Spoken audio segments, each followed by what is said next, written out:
মোংলা থেকে সুন্দরবন সংলগ্ন বঙ্গোপসাগরের দুবলার চরাঞ্চলের দূরত্ব প্রায় ১২০ কিলোমিটার। প্রতি বছর নভেম্বর থেকেই সাগর পাড়ে শুটকি মৌসুমকে ঘিরে এখানে জড়ো হন দেশের দক্ষিণ পশ্চিমাঞ্চলের উপকূলের হাজার হাজার জেলে।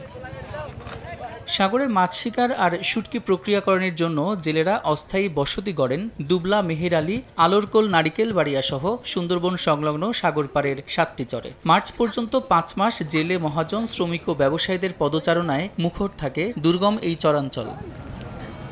মৌসুম শুরুর ৩ থেকে ৪ মাস আগেই ব্যাংক বা মহাজনের কাছ থেকে ঋণ নিয়ে জাল, নৌকা ঠিক করে প্রস্তুতি নিতে থাকেন জেলেরা। কয়েক লাখ মানুষ জীবিকা নির্বাহ করেন নানা প্রজাতির মাছ, শুটকি ও বিক্রি করার নানা ধাপে যুক্ত হয়ে।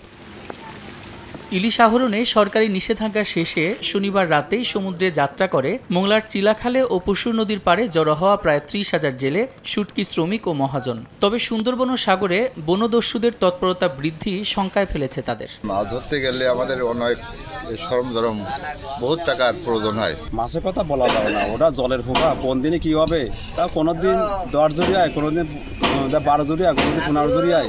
সুন্দরবনে এখন শুনতেছি ডাকাতির চাপ বাড়িয়েছে, মানে বিভিন্ন সমস্যা।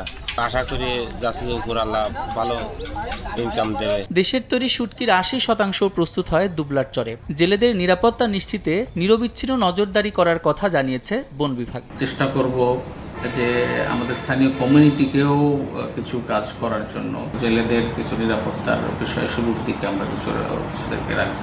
গত বছর শুটকি পল্লী থেকে রাজস্ব আদায় হয়েছিল ৬ কোটির বেশি, আর চলতি মৌসুমে রাজস্ব আয়ের লক্ষ্য ধরা হয়েছে ৮ কোটি টাকা। সময় সংবাদ, মোংলা।